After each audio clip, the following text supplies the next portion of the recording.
Students, welcome again. अपने पिछले video में मैंने कुछ स्वतंत्रता आंदोलनों की बात की थी। इसमें हम उसी के बारे में थोड़ा विस्तार से पढ़ेंगे, उसके वर्ष के बारे में बात करेंगे और उन आंदोलनों में क्या हुआ था, कब हुआ था, किस लिए हुआ था, उसके बारे में पढ़ेंगे। ये सभी बहुत महत्वपूर्ण प्रश्न हैं जो आपकी परीक्षाओं में पूछे जाते हैं।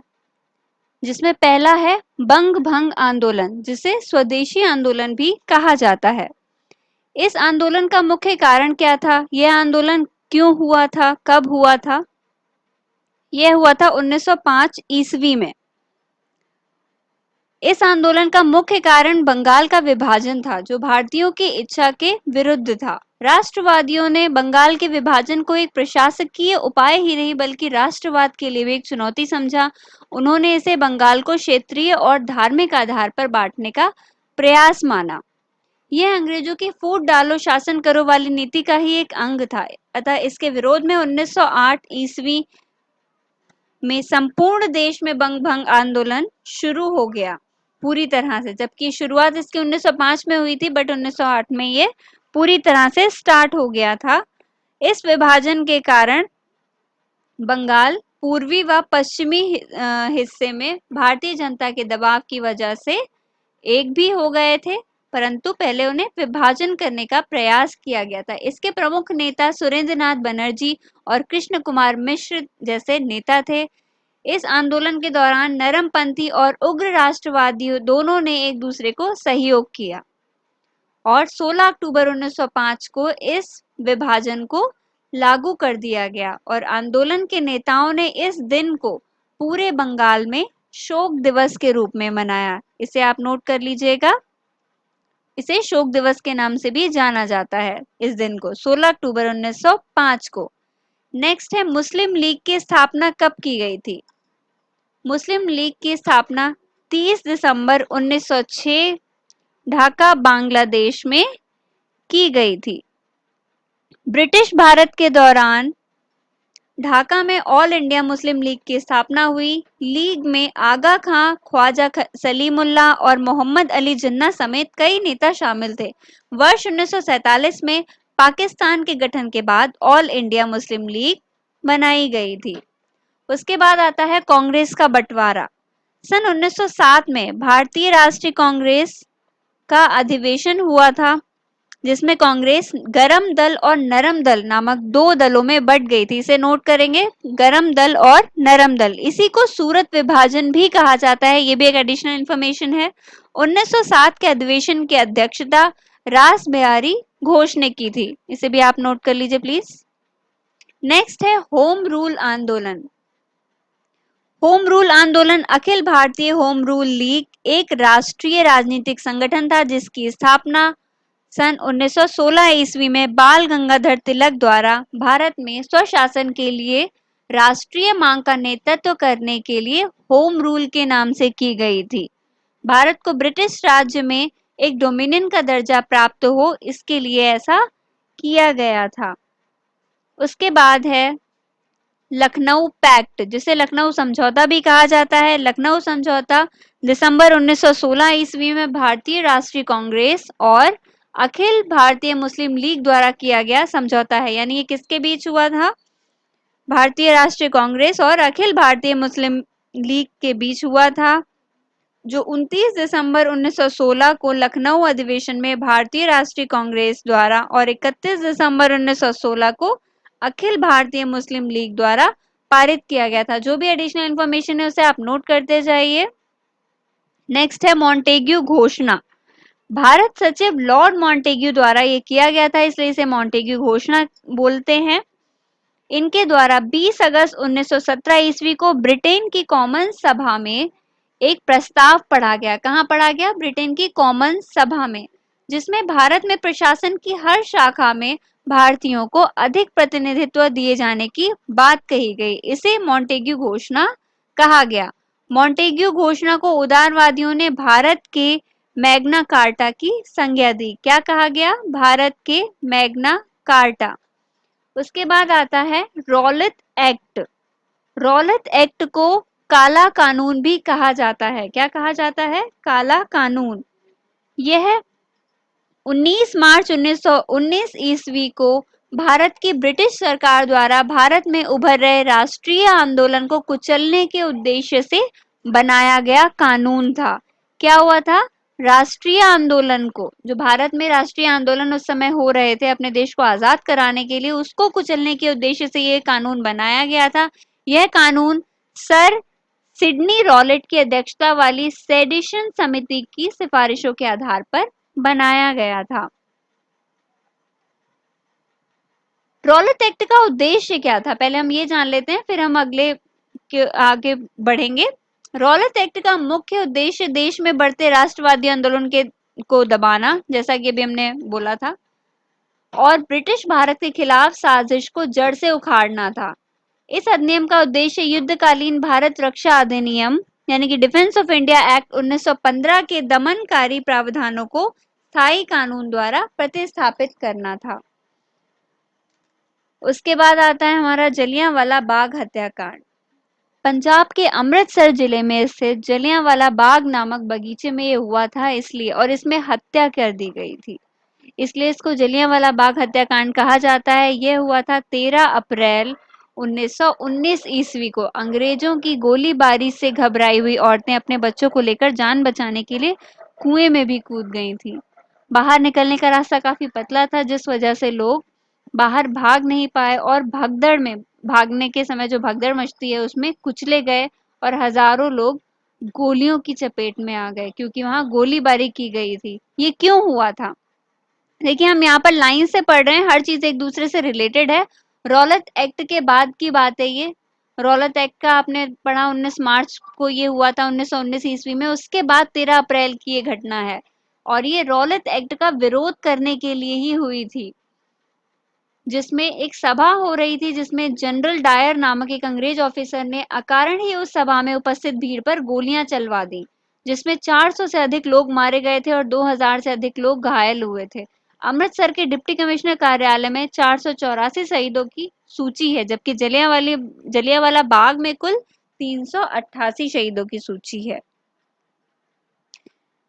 उसके बाद खिलाफत आंदोलन के बारे में बात करेंगे। यह आंदोलन मार्च 1919 ईस्वी में हुआ था। बंबई में एक खिलाफत समिति का गठन किया गया था। मोहम्मद अली और शौकत अली बंधुओं के साथ अनेक मुस्लिम नेताओं ने इस मुद्दे पर संयुक्त जन कार्यवाही की संभावना तलाशने के लिए महात्मा गांधी के साथ चर्चा शुरू कर दी थी। ये खिलाफत आंदोलन किसके विरुद्ध था? ब्रिटेन की तुर्की विरोधी नीतियों के लिए, उसके ये विरुद्ध ये आंदोलन चलाया गया था। सितंबर 1920 में कांग्रेस के कोलकाता अधिवेशन में महात्मा गांधी ने भी भाग लिया था, जो खिलाफत आंदोलन से ही संबंधित था। खिलाफत आंदोलन का कारण क्या था? इस आंदोलन का सीधे तौर पर भारत से कोई संबंध नहीं था। खिलाफत आंदोलन का मुख्य उद्देश्य तुर्की खलीफा के पद को पुनः स्थापित करना था तथा वहां के धार्मिक क्षेत्रों से प्रतिबंधों को हटाना था।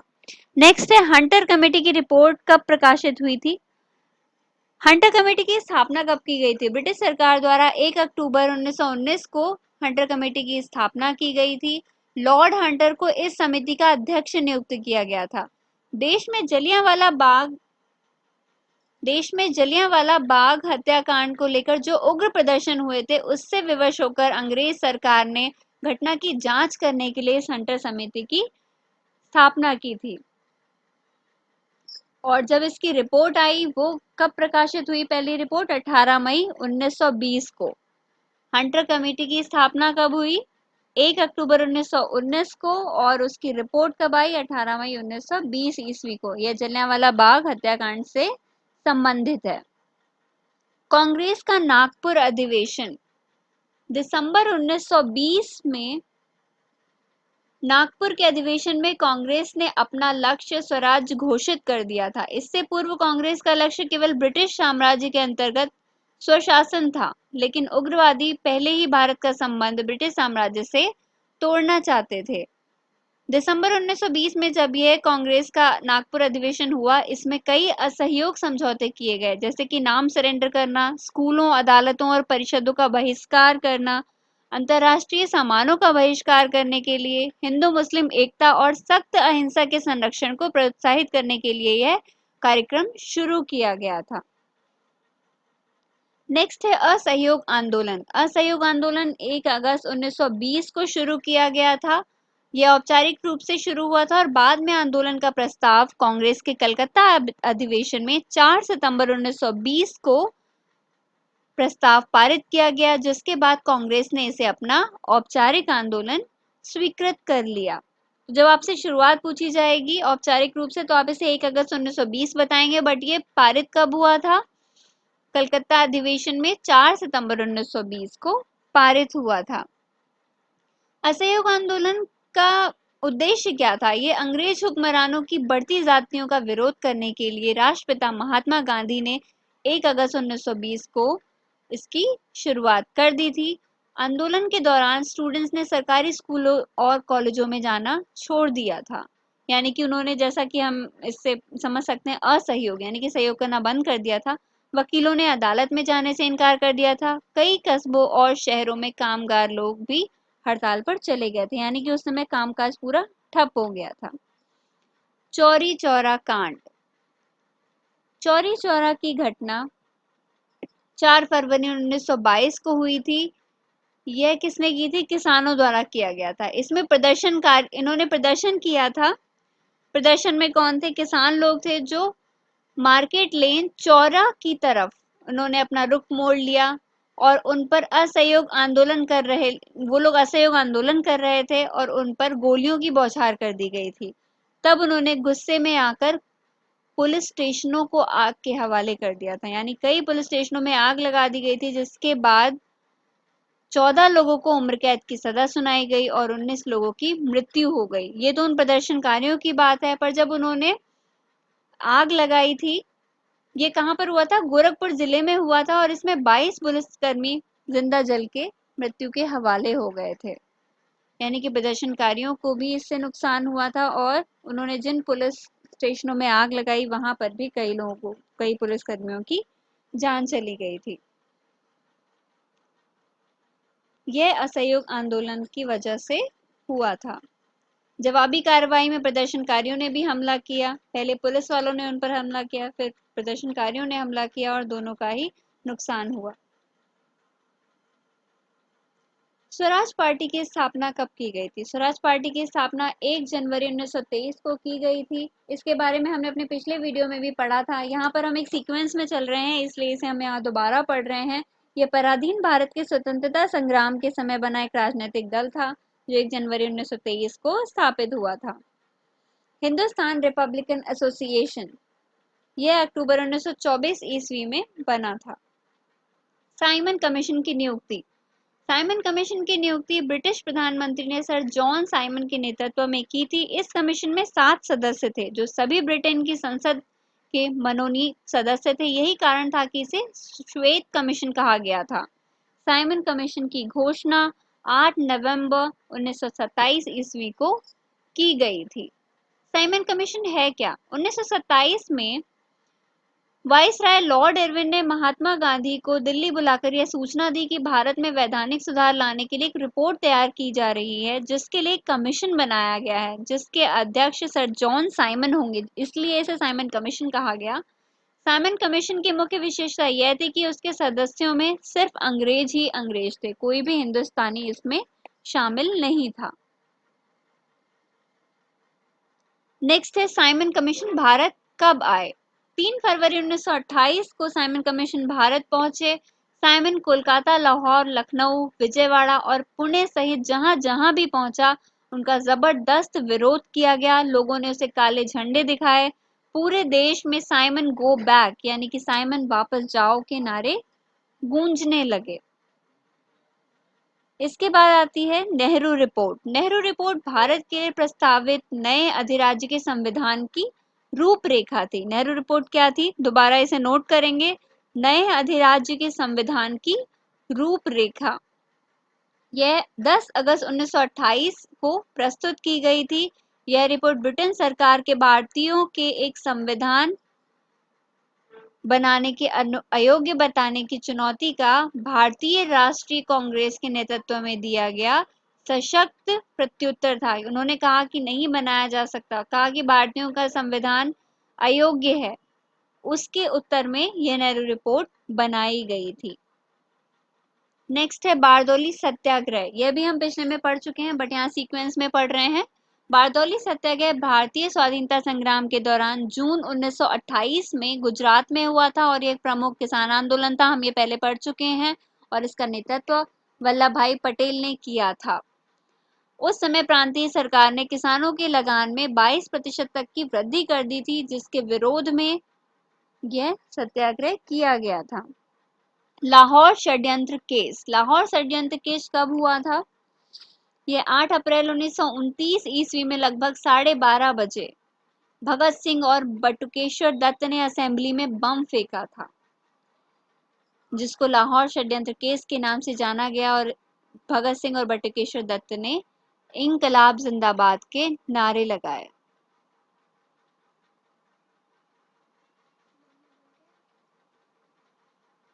कांग्रेस का लाहौर अधिवेशन।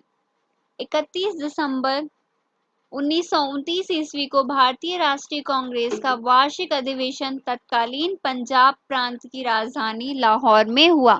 इस ऐतिहासिक अधिवेशन में कांग्रेस के पूर्ण स्वराज का घोषणा पत्र तैयार किया गया तथा पूर्ण स्वराज को कांग्रेस का मुख्य लक्ष्य घोषित किया गया और जवाहरलाल नेहरू इस अधिवेशन के अध्यक्ष चुने गए। नेक्स्ट है स्वाधीनता दिवस की घोषणा। 15 अगस्त 1947 को हिंदुस्तान टाइम्स समाचार पत्र में भारत की स्वतंत्रता की घोषणा की गई थी। यानी कि इस दिन स्वतंत्रता मिली थी, बट इसके बारे में कब आया था?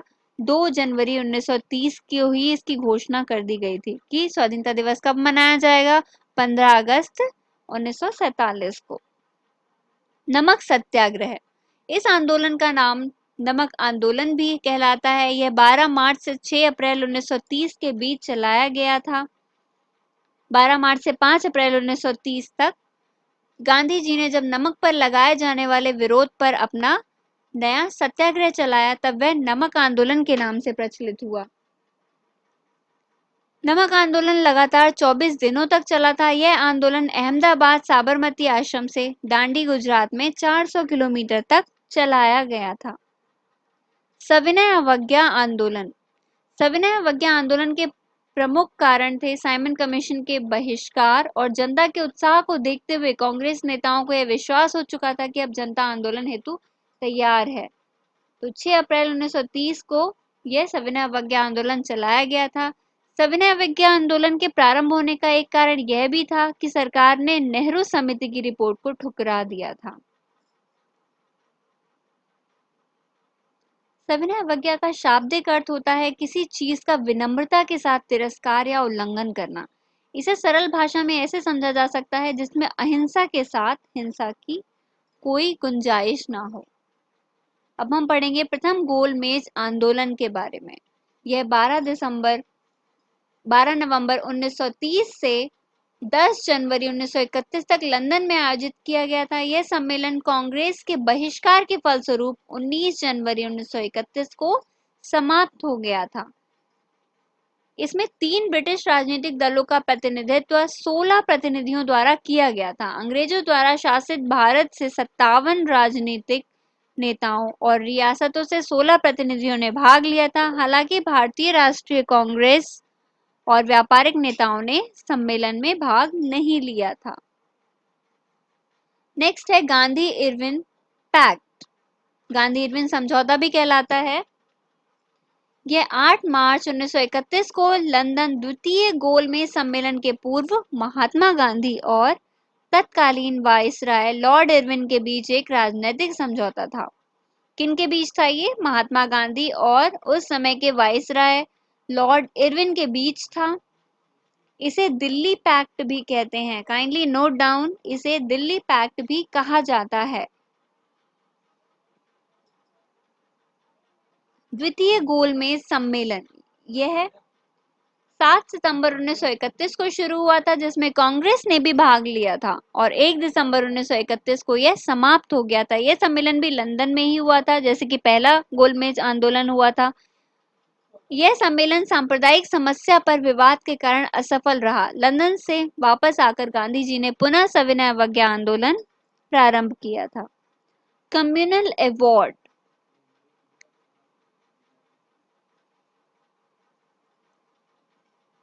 कम्युनल अवार्ड के बारे में हम बात करते हैं। ब्रिटिश प्रधानमंत्री रैमजे मैकडोनाल्ड, क्या नाम है, रैमजे मैकडोनाल्ड ने अगस्त 1932 में अल्पसंख्यकों के प्रतिनिधित्व पर एक योजना की घोषणा की, जिसे कम्युनल अवार्ड या सांप्रदायिक अवार्ड के नाम से जाना जाता है।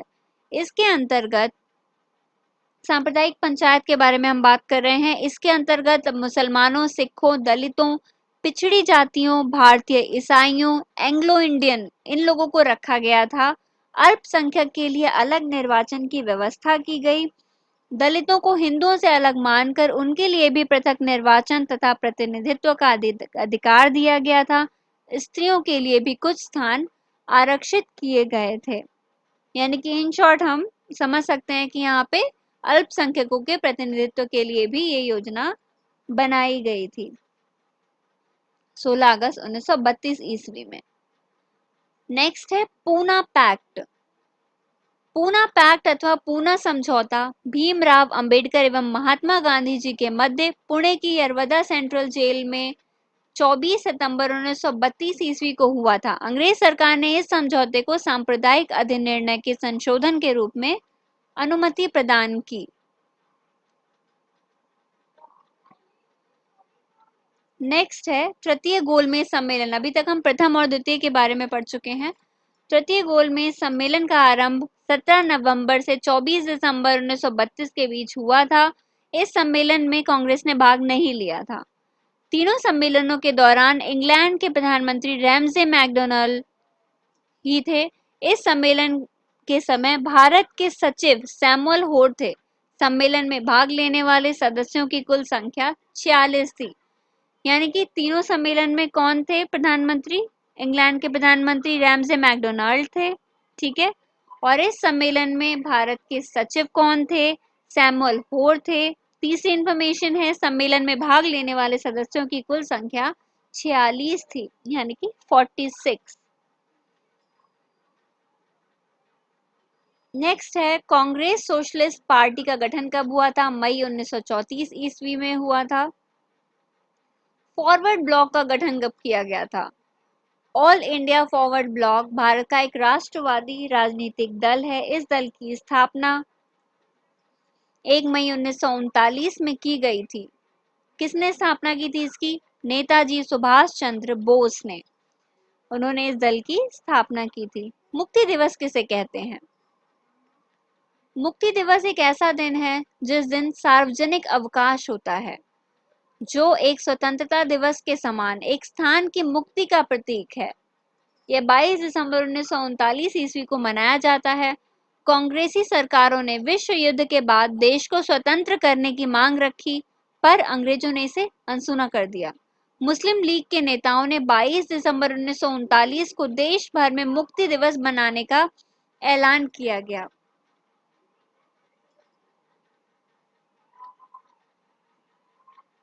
पाकिस्तान की मांग।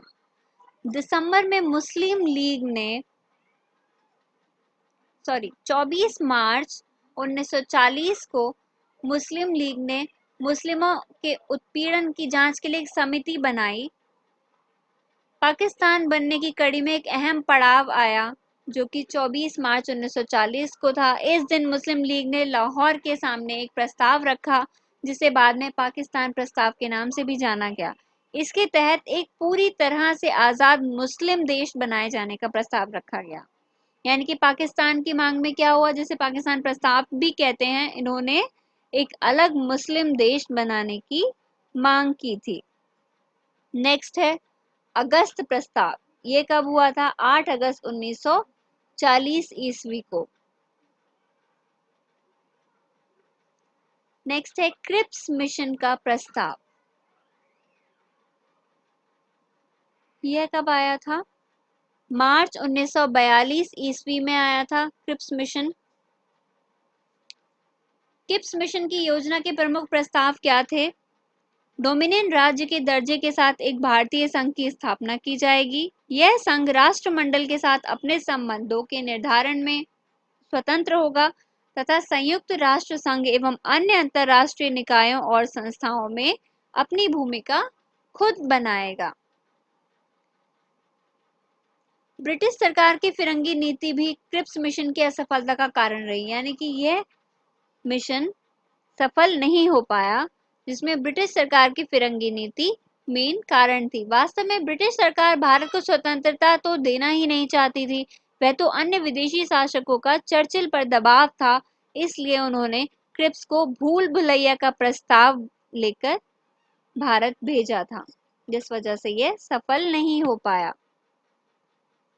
नेक्स्ट है भारत छोड़ो प्रस्ताव। 8 अगस्त 1942 को अखिल भारतीय कांग्रेस की बैठक मुंबई के ग्वालियर टैंक मैदान में हुई और भारत छोड़ो आंदोलन के प्रस्ताव को मंजूरी मिली। इस प्रस्ताव में यह घोषणा की गई थी कि भारत में ब्रिटिश शासन की तत्काल समाप्ति भारत में स्वतंत्रता तथा लोकतंत्र की स्थापना के लिए अत्यंत आवश्यक हो गई है, जिसके लिए भारत छोड़ो प्रस्ताव पारित किया गया।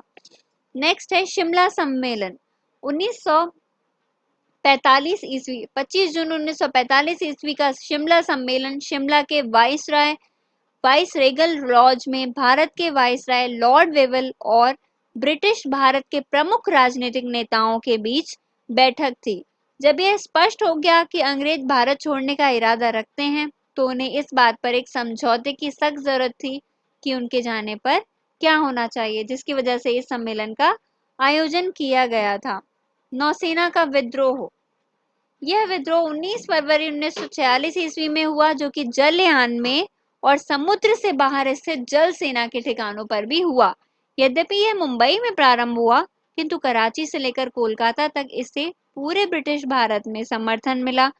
कुल मिलाकर 78 जलयानों, 20 स्थलीय ठिकानों एवं 20,000 नाविकों ने इसमें भाग लिया था। तो यानी कितना बड़ा विद्रोह था ये।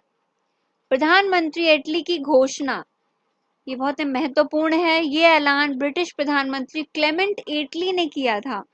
इन्होंने फाइनली कहा था कि 30 जून 1948 से पहले हमारे भारत को आजाद कर दिया जाएगा। भारत के आखिरी वाइसराय कौन थे? Lord Mountbatten.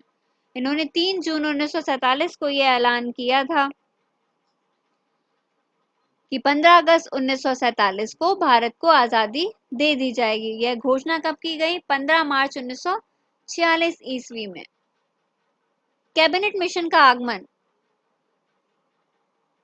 24 मार्च 1946 ईस्वी में कैबिनेट मिशन को भारत भेजने का निर्णय लिया गया था और ब्रिटिश पीएम सीआर एटली की सरकार ने हाउस ऑफ लॉर्ड्स में कैबिनेट मिशन और भारत छोड़ने की अपनी योजना के बारे में औपचारिक घोषणा कर दी। कैबिनेट मिशन में 3 ब्रिटिश कैबिनेट सदस्य थे, पैथिक लॉरेंस, स्टैफोर्ड क्रिप्स और एवी अलेक्जेंडर। और 24 मार्च 1946 ईस्वी को कैबिनेट मिशन का आगमन हुआ। प्रत्यक्ष कार्रवाई दिवस कब मनाया जाता है? यह 16 अगस्त 1946 ईस्वी को मनाया जाता है। मुस्लिम लीग के नेता और पाकिस्तान के संस्थापक मोहम्मद अली जिन्ना ने इस दिन डायरेक्ट एक्शन डे यानी कि प्रत्यक्ष कार्रवाई दिवस की घोषणा की थी, जिसके बाद लाखों मुसलमान कोलकाता, जिसको तब कलकत्ता कहा जाता था, वहां जमा हो गए थे और कुछ ही घंटों में हजारों हिंदुओं का नरसंहार किया गया था। मुस्लिम लीग ने 16 अगस्त को जो ये प्रत्यक्ष कार्रवाई दिवस शुरू किया था, इसका उद्देश्य था हिंदू मुस्लिम दंगे उत्पन्न करके यह सिद्ध करना कि हिंदू और मुस्लिम समुदाय एक साथ नहीं रह सकते। अंतरिम सरकार की स्थापना कब की गई थी?